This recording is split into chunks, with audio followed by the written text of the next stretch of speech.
নমস্কাৰ ভাইটি ভণ্টিসকল, তোমালোক সকলোকে আমাৰ আলোচনা একাডেমী এডুকেশ্যনৰ অন্য এটা ভিডিঅ' ক্লাছলৈ স্বাগতম জনাইছোঁ। আৰু এই ভিডিঅ' ক্লাছটো তোমালোকৰ স্পেচিয়েলি ক্লাছ 10ৰ যিসকল HSLCৰ কেণ্ডিডেট আছে তেওঁলোকৰ কাৰণে নিৰ্মাণ কৰিছোঁ। গতিকে তুমি যদি এজন HSLCৰ কেণ্ডিডেট হয় প্লিজ ক্লাছটো শেষলৈকে চাবা। তোমালোকৰ আজিৰ এই ক্লাছটোত অসমত ব্ৰিটিছ বিৰোধী জাগৰণ আৰু কৃষক বিদ্ৰোহ এই যিটো তোমালোকৰ পাঠ আছে, পাঠটো সম্পূৰ্ণ MCQ খিনি, যিমান তোমালোকৰ MCQ মানে হৈছে মাল্টিপল চইচ কুৱেশ্যনছ, আৰু তোমালোকৰ এক্সামত 45 মাৰ্কছ তোমালোকৰ MCQ পৰাই আহে। সো তোমালোকৰ ইম্পৰ্টেণ্ট যিমান MCQs আছে গোটেইখিনি তোমালোকৰ এই পাৰ্টিকুলাৰ ক্লাছটোত আমি ডিছকাশ্যন কৰিম। খুব বেছি 15 মিনিটৰ হ'ব ক্লাছটো, বাট ট্ৰাষ্ট মি তোমালোকে যদি 15 মিনিটৰ কাৰণেও যদি অলপ ফ'কাছ সহকাৰে ক্লাছটো সম্পূৰ্ণ শেষলৈকে চোৱা, তোমালোকৰ বহুত কনচেপ্ট যিখিনি নেকি আগতে ক্লিয়াৰ হোৱা নাছিল তোমালোকৰ ক্লিয়াৰ হৈ যাব। অ'কে, চ' ব'লা আমি ক্লাছটো ষ্টাৰ্ট কৰোঁ। 1 নম্বৰ কুৱেশ্যনটো হৈছে যে কি অসম ব্ৰিটিছৰ অধীনলৈ আহিছিল কিমান চনত? ইয়াত আমাক অপশ্যন দিছে 1824,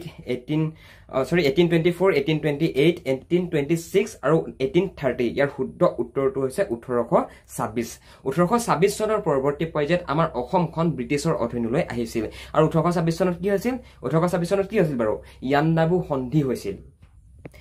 আৰু ইয়াণ্ডাবু সন্ধিৰ পৰৱৰ্তী পৰ্যায়ত আমাৰ অসমৰ যিটো পাৱাৰ, অসমৰ যিটো এডমিনিষ্ট্ৰেশ্যন, সেই এডমিনিষ্ট্ৰেশ্যনটো তোমাৰ ব্ৰিটিছৰ হাতলৈ গুচি গৈছিল। চ' আল্টিমেটলি আমাৰ অসমখন ব্ৰিটিছৰ অধীনলৈ আহিছিল। আৰু এইডোখৰতে আৰু এটা MCQ উদয় হৈ থাকে যে কোনটো সন্ধিৰ পাছত অসম ব্ৰিটিছৰ অধীনলৈ আহিছিল? তেতিয়া তোমালোকে কি লিখিবা? ইয়াণ্ডাবু সন্ধি, ইয়াণ্ডাবু ট্ৰিটি। ইয়াণ্ডাবু সন্ধিৰ পৰৱৰ্তী পৰ্যায়ত অসমখন ব্ৰিটিছৰ অধীনলৈ আহিছিল। এতিয়া তোমালোকে এনেকুৱা ধৰণৰ MCQ বিলাক তোমালোকে কাহানি মুখস্থ কৰিবলৈ নাযাবা। তোমালোকে এই MCQ খিনি পৰাপক্ষত বুজি ল'বলৈ যাবা। অ'কে, বুজিত কেতিয়া পাবা? যেতিয়া নেকি তোমালোকে কিতাপখন সম্পূৰ্ণৰূপে পঢ়িবা। আৰু যদি তোমালোকে কমপ্লিট চিলেবাছখন পঢ়িব বিচৰা আমাৰ আলোচনা একাডেমীৰ তৰফৰ পৰা, তেনেহ'লে ডেছক্ৰিপশ্যনত চেক কৰিবা, তাতে এটা লিংক দিয়া আছে, তাতে গৈ তোমালোকে গোটেই কোৰ্চটো চাব পাৰিবা, গোটেই চিলেবাছ। আৰু ইয়াৰ লগতে তোমালোকে যদি আমাৰ ফালৰ পৰা হোৱাটছএপত পঢ়ো বুলি ভাবা, তেনেহ'লে আমালৈ এই যিটো ফোন নাম্বাৰ দেখিছা, এই ফোন নাম্বাৰটোত আমালৈ তোমালোকে ফোন কৰা, আমি তোমালোকক আমাৰ হোৱাটছএপ গ্ৰুপত জইন কৰাই দিম, য'ত নেকি তোমালোকৰ কমপ্লিট চিলেবাছখন পঢ়িবলৈ পাবা। অ'কে, নেক্সট কুৱেশ্যনটো মন কৰা। নেক্সট কুৱেশ্যনটো হৈছে অসমত 1857 চনৰ চিপাহী বিদ্ৰোহৰ মূল গুৰি ধৰোঁতা কোন আছিল? বহুত বেছি ইম্পৰ্টেণ্ট হয়। কিয় ইম্পৰ্টেণ্ট হয়? কিয়নো লেচনটোৰ নামেই হৈছে অসমত ব্ৰিটিছ বিৰোধী জাগৰণ আৰু কৃষক বিদ্ৰোহ। অ'কে, চ' 1857 চনত অসমত মানে সৰ্বভাৰতীয় পৰ্যায়ত যি তোমাৰ চিপাহী বিদ্ৰোহ হৈছিল, সেই চিপাহী বিদ্ৰোহৰ অসমত কোনজন ব্যক্তিয়ে চিপাহী বিদ্ৰোহৰ মূল গুৰি ধৰিছিল? এইটো কথাকে আমাক সুধিছে। আৰু ইয়াৰ শুদ্ধ উত্তৰটো হৈছে মণিৰাম দেৱান। মণিৰাম দেৱান দেৱে সেইটো সময়ত 1857 চনৰ সেই সময়টোত যি সৰ্বভাৰতীয় পৰ্যায়ত যি চিপাহী বিদ্ৰোহ হৈছিলে, সেই চিপাহী বিদ্ৰোহৰ মূল গুৰি ধৰিছিলে। অ'কে, নামটো মনত থাকিবনে বাৰু? কি বুলি ক'লো? নামটো হৈছে মণিৰাম দেৱান।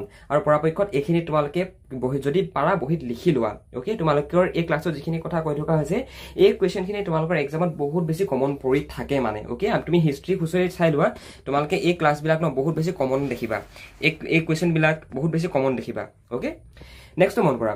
মণিৰাম দেৱানৰ সৈতে ফাঁচী কাঠত ওলমিব লগা হোৱা ব্যক্তিজন কোন আছিল?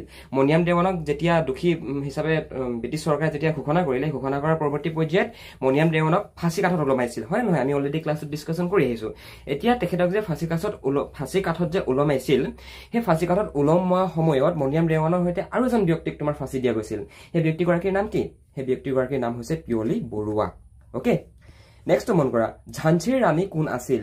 ইয়াৰ শুদ্ধ উত্তৰটো হৈছে লক্ষ্মীবাই। তোমালোকে নিশ্চয় ক্লাছ 7ত এটা লেচন আছে আমাৰ আছামিছত, ক্লাছ 7ৰ সেই লেচনটোত আছে যে ঝান্সীৰ ৰাণী বুলি কাক কোৱা হয়। দেখিছানে বাৰু? তোমালোকে ক্লাছ 10তো একেটা প্ৰশ্নই পাইছা যে ঝান্সীৰ ৰাণী কোন? তেতিয়া কি লিখিবা? ঝান্সীৰ ৰাণী বুলি ক'লে আমি কাক বুজো? ঝান্সীৰ ৰাণী বুলি ক'লে আমি সদায় লক্ষ্মীবাইক বুজো। অ'কে, লক্ষ্মীবাই মানে হৈছে ঝান্সীৰ ৰাণী, মানে ঝান্সীৰ ৰাণীক লক্ষ্মীবাই বুলি কোৱা হয়। আৰু এইটো কথা আমাক ক্লাছ 7তে শিকাই আহিছে। অ'কে, নেক্সট ইম্পৰ্টেণ্ট কুৱেশ্যনটো হৈছে ফুলগুৰিৰ ধাৱা কেতিয়া সংঘটিত হৈছিল? One of the most important question হয়, ফুলগুৰি ধাৱা কেতিয়া সংঘটিত হৈছিল? ইয়াৰ শুদ্ধ উত্তৰটো হৈছে 1861 চনত। অ'কে, 1861 চনত ফুলগুৰি ধাৱা সংঘটিত হৈছিল। এতিয়া তোমালোকৰ পৰীক্ষাত যে কেৱল মাত্ৰ MCQটোৱে আহিব যে কি দাদা যে ফুলগুৰি ধাৱা কেতিয়া সংঘটিত হৈছিল, এনেকুৱা ধৰণে যে প্ৰশ্ন আহিব, তোমালোকে যদি মোক তেনেকৈ সোধা ন, তেনেহ'লে সেইটো কথা নহয়। তোমালোকৰ এক্সামত 3 মাৰ্কছৰ ফুলগুৰি ধাৱাৰ ওপৰত এটা মানে চমু টোকা অৰ্থাৎ শ্বৰ্ট নোট লিখিবৰ কাৰণে আহি থাকে। আৰু শ্বৰ্ট নোটটো তুমি কেতিয়া লিখিব পাৰিবা? যেতিয়া নেকি তুমি বুজি পাবা ফুলগুৰি ধাৱা কিয় সংঘটিত হৈছিলে, কেতিয়া সংঘটিত হৈছিলে, কি কাৰণে সংঘটিত হৈছিলে, হয় নে নহয়? তেতিয়া কি হৈছিলে কাহিনীটো। চ' এই কথাবিলাক তোমালোকে পঢ়িবা।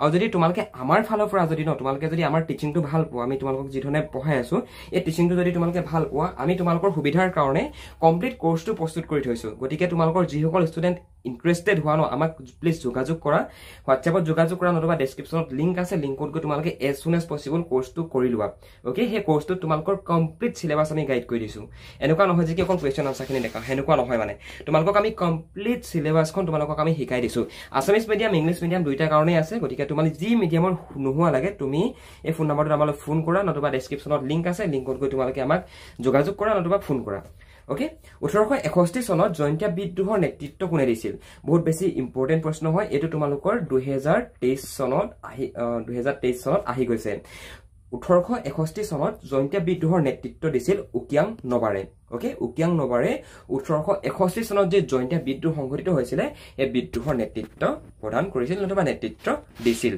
ভাইটি বন্ধুসকল ক্লাছটো আগ নবঢ়াৰ আগতে তোমালোকে যদি মেট্ৰিক পৰীক্ষাৰ কাৰণে প্ৰিপাৰেচন চলাই আছা আৰু যদি তোমালোকে পাৰ্সোনেল গাইডেন্স বিচৰা অসমীয়া সাবজেক্টত হক লাগে বেলেগ সাবজেক্টত হক লাগে তেনেহলে তোমালোকে আমাৰ ফলৰ পৰা যদি ইচ্ছা কৰা পঢ়িবলৈ পাৰিবা তোমালোকে আমাৰ লগত যদি জয়েন হৈ লোৱা আমি আহিব কোনখিনি কমন পৰিব তাৰ কোৱেশ্যন আনসাৰবিলাক কেনেকৈ লিখিব লাগিব আমি সকলোখিনি কথা আমি গাইড কৰি দিম ইয়াৰ কাৰণে তোমালোকে এই নম্বৰটোত ফোন টা কৰা নতুবা ডেছক্ৰিপশ্যনত এখন ফৰ্ম আছে ফৰ্মখন ফিল আপ কৰি দিয়া আমি তোমালোকক নিজে যোগাযোগ কৰি ল'ম নেক্সট হৈছে ৰঙিয়াৰ কৃষক বিদ্ৰোহ কোন চনত সংঘটিত হৈছিল ইয়াৰ শুদ্ধ উত্তৰটো হৈছে 1893 1893 চনত ৰঙিয়াৰ কৃষক বিদ্ৰোহ সংঘটিত হৈছিল আৰু তোমালোকক হয়তো ঘৰতো কৈছাগে যে কি হিষ্ট্ৰীত সদায় হিষ্ট্ৰীটো অকমান টান হয় আমাৰ ইয়েৰ বিলাক এতিয়া চোৱা ৰঙিয়াৰ কৃষক বিদ্ৰোহ বুলি কোৱা লগে 1893 এই চনবিলাক আমাৰ মনত ৰখাবলৈ দিগদাৰ হয় তোমালোকক ঘৰত কৈছাগে নহয় জানো যে কি হিষ্ট্ৰীটো বহুত টান যে চন মনত নাৰাখে কিন্তু একচুৱেলি কথা তেনেকুৱা নহয় হিষ্ট্ৰী যদি টান হ'ল হেতেন ন তেনেহলে আজি তোমাৰ হিষ্ট্ৰী সাবজেক্টটো নাথাকিলে হয় কিন্তু মানে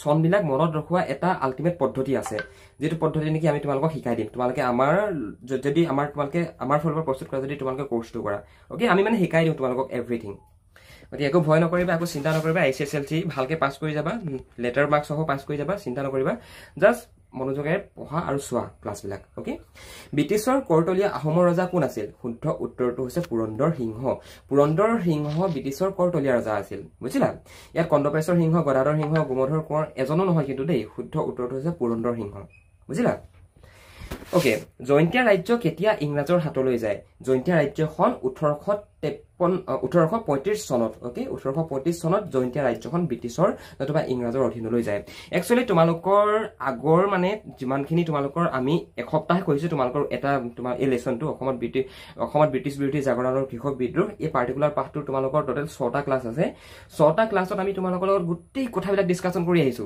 যে কি হেতু সময়ত এনেকুৱা নাছিলে যে কি তোমাৰ ইয়াণ্ডাবু স্থিতি হ'ল আৰু ইয়াণ্ডাবু স্থিতি হোৱাৰ পিছত সম্পূৰ্ণৰূপে ব্ৰিটিছে তোমাৰ আমাৰ আমাৰ অসমৰ সম্পূৰ্ণ এডমিনিষ্ট্ৰেচনটো পাই গৈছিল নো যিসমূহ তোমাৰ পাহাৰীয়া জনজাতীয় লোক আছিল ন সেই লোকসকল হেতুমাত ইন্ডিভিজুৱেলি আছিল তেওঁলোকৰ নিজৰ ৰজা আছিল গম পাইছা আৰু যেতিয়া নেকি ব্ৰিটিছসকলে তেওঁলোকক আক্ৰমণ কৰিবৰ কাৰণে গৈছিল মানে তেওঁলোকৰ লগত যেতিয়া কথা পাতিবৰ কাৰণে গৈছিল তেওঁলোকৰ তাত ট্ৰেড কৰিবৰ কাৰণে গৈছিল তেতিয়া মানে প্ৰায়বিলাক ক্ষেত্ৰতে ব্ৰিটিছ আৰু তোমাৰ সেই স্থানীয় যিসকল লোক স্থানীয় যিজন ৰজা তেওঁলোকৰ মাজত যুদ্ধ হৈছিল মানে সংঘাত হৈছিল বুজিছা সো এতিয়া জয়ন্তীয়া ৰাজ্য মানে ইংৰাজৰ হাতলৈ 1853 চনত যায়গৈ গম পাইছা এতিয়া কোনখন ৰাজ্য কেতিয়া গৈছিল এটো প্ৰশ্নও প্ৰায় আহি থাকে এতিয়া নট অনলি তোমাৰ জয়ন্তীয়া ৰাজ্য বেলেগ ৰাজ্যও আছে কোনখন ৰাজ্য কেতিয়া কোনটো সময়ত ব্ৰিটিছৰ অধীনত গুচি গৈছিল কোন তলৰ কোনটো চনত ব্ৰিটিছসকলে অসমত দাস প্ৰথাৰ বিলুপ্তি ঘটাইছিল বহুত ইম্পৰ্টেন্ট প্ৰশ্ন হয় নতুবা প্ৰশ্নটো এনেকুৱা ধৰণে আহিব পাৰে যে কি অসমত দাস প্ৰথাৰ কেতিয়া বিলুপ্তি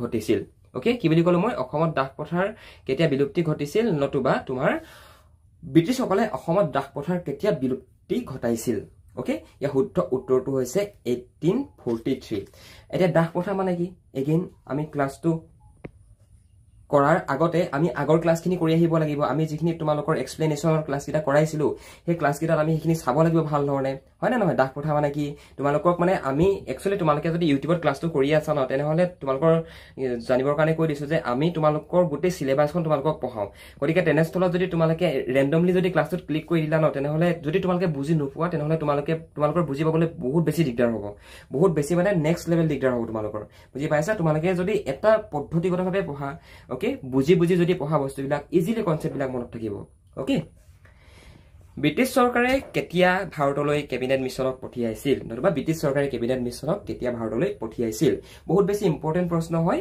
ইয়াৰ শুদ্ধ উত্তৰটো হৈছে 1946 চনৰ মাৰ্চ মাহত আৰু এটা প্ৰশ্ন উদয় হয় যে ব্ৰিটিছ চৰকাৰে কিয় কেবিনেট মিছনক ভাৰতবৰ্ষলৈ পঠিয়াইছিল তোমালোকৰ এইটো যে শৰ্ট কুৱেশ্যন আহিব পাৰে 1 মাৰ্কৰ তো ব্ৰিটিছ চৰকাৰে কেবিনেট মিছনক কিয় ভাৰতবৰ্ষলৈ পঠিয়াইছিল ভাৰতবৰ্ষৰ কাৰণে প্ৰয়োজনীয় এখন সংবিধান প্ৰস্তুতৰ বাবে প্ৰয়োজনীয় প্ৰস্তুতি চলাবৰ কাৰণে কেবিনেট মিছনক ব্ৰিটিছ চৰকাৰে ভাৰতবৰ্ষলৈ পঠিয়াইছিল আৰু এটা প্ৰশ্ন উদয় হৈ যায় যে কি কেবিনেট মিছন মানে কি what is cabinet mission cabinet mission আছিল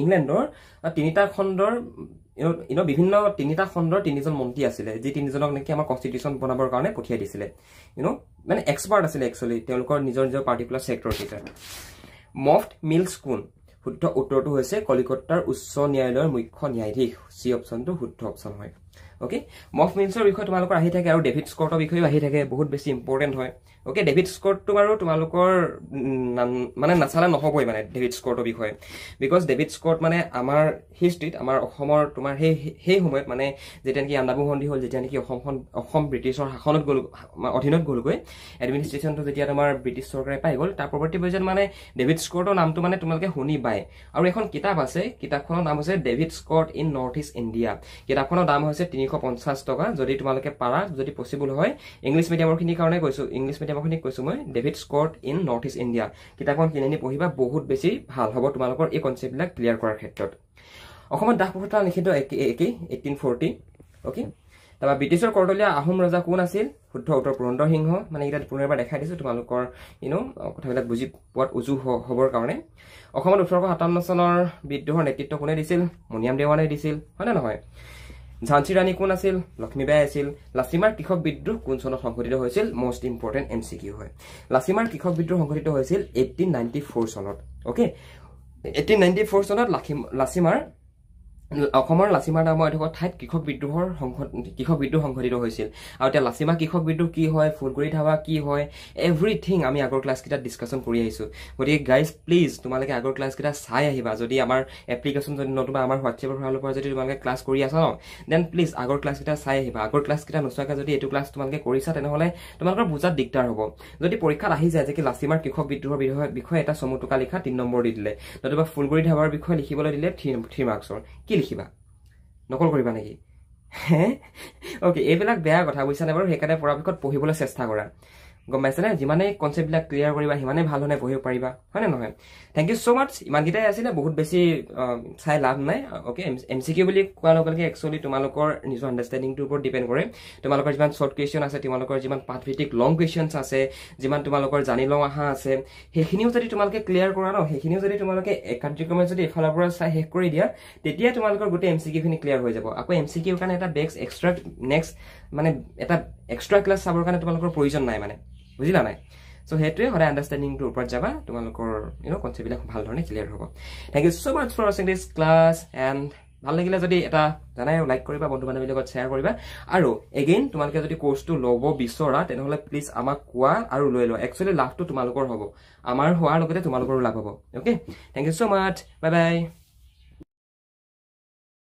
তুমি যদি মেট্ৰিক পৰীক্ষাৰ কাৰণে প্ৰিপেৰেশ্যন চলাই আছা আৰু যদি তুমি ইংৰাজী বিষয়টোত এতিয়াও দুৰ্বল হৈ আছা তেনেহ'লে আমাৰ থ্ৰুৱেদি তোমালোকে পঢ়িব পাৰা আমি তোমালোকক মেট্ৰিক পৰীক্ষাত ইংৰাজী বিষয়টোত কেনেকুৱা তোমালোকৰ কুৱেশ্যন আহিব তোমালোকে কোনখিনি গ্ৰামাৰ চাই যাব লাগিব তোমালোকে কুৱেশ্যন আনচাৰ পেটাৰ্ণবিলাক কেনেকৈ লিখিব লাগিব সকলোখিনি কথা আমি আমাৰ পাৰ্চনেল অনলাইন কোচিঙত আমি শিকাওঁ গতিকে তুমি যদি মেট্ৰিকৰ এজন কেণ্ডিডেট হয় আৰু যদি তুমি ইংৰাজী বিষয়টোত এতিয়াও ক্লিয়াৰ হোৱা নাই তেনেহ'লে তোমালোকে আমাৰ থ্ৰুৱেদি যদি বিচাৰা পঢ়িব পাৰা বন্ধু বান্ধৱীসকল আমাৰ একাডেমীৰ এডমিশ্যন ফিজ হৈছে অনলি 499 rupees য'ত তোমালোকৰ গ্ৰামাৰ তোমালোকৰ টেক্সটবুক আৰু তোমালোকৰ যিখন সৰু ছাপ্লিমেণ্টাৰী ৰিডাৰ আছে গোটেইকেইখন পঢ়োৱা হয় লগতে কুৱেশ্যন আনচাৰবিলাকো বুজাই দিয়া হয় আৰু কোনবিলাক কমন পৰিব সেইবিলাকো শিকাই দিয়া হয় গতিকে তুমি যদি বিচৰা আমাৰ থ্ৰুৱেদি পঢ়িবৰ কাৰণে তেনেহ'লে ওপৰত দিয়া ফোন নম্বৰটোত ফোন কৰা নতুবা ডেছক্ৰিপশ্যনত এখন ফৰ্ম আছে ফৰ্মখন ফিল আপ কৰি দিয়া আমাৰ টীমে তোমালোকক কণ্টেক্ট কৰি ল'ব